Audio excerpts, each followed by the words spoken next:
साल पहले 7 अगस्त 2007 मई 2025 को जो ऑपरेशन सिंदूर शुरू हुआ और उस वक्त हमारे पुंछ के बहुत से साथी, बुज़ुर्ग, दोस्त, भाई, माएँ, बहनें, उन्होंने उस ऑपरेशन सिंदूर में अपनी कुर्बानी दी, शहादत दी।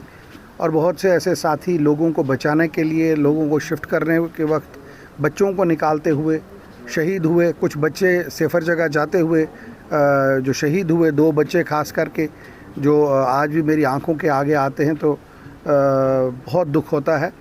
तो वो जो शहादत दी उसके लिए आज हम यहाँ पे सब इकट्ठे हुए नमन स्थल पे, और हमने अल्लाह ताला से दुआ की इन सबको जन्नत में आला से आला मुकाम मिले और भगवान वाहिगुरु जी उनकी आत्मा को शांति दे।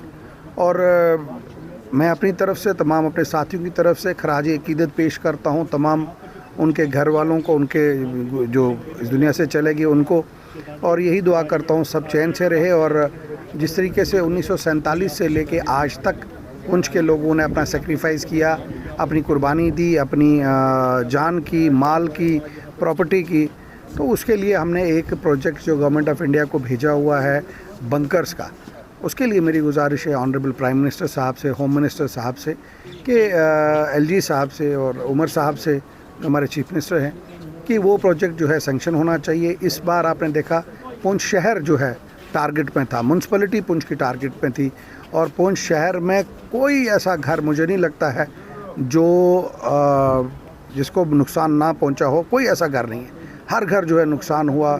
शहर के बीचों बीच बम गिरे, लोग मारे गए, शहीद हुए। और मैं आज के दिन तमाम अपने जो फोर्सेस के, हमारे आर्मी के, पैरामिलिट्री फोर्सेस के जितने भी लोग हैं जिन्होंने आज तक शहादत दी, उनको भी खराज अकीदत पेश करता हूँ। और उम्मीद करता हूँ कि जल्द से जल्द जो है ये हमारे एरिया में पुंछ शहर हो, बॉर्डर हो, ज़ीरो लाइन हो, वहाँ पे बंकर्स जो हैं बनाए जाएँ।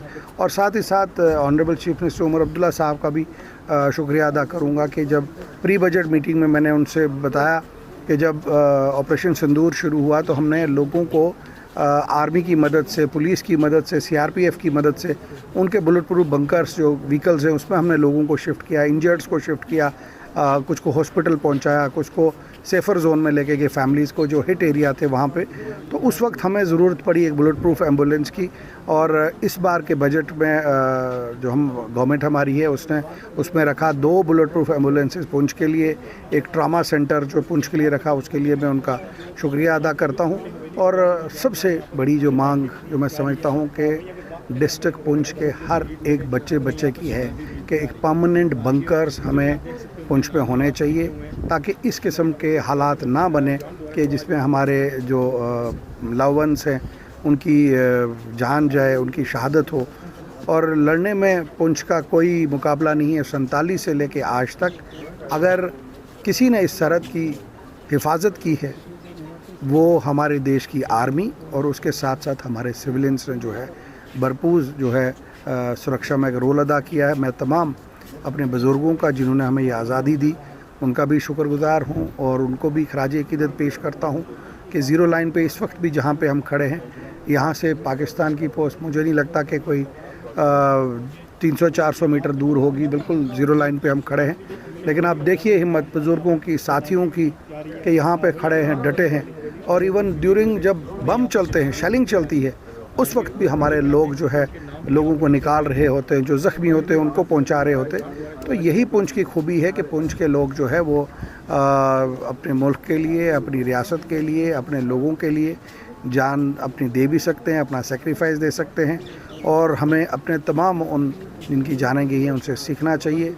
और अल्लाह ताला से दुआ करूँ कि हमें वो तैयारी हो कि आगे कभी हमें इतना नुकसान ना हो।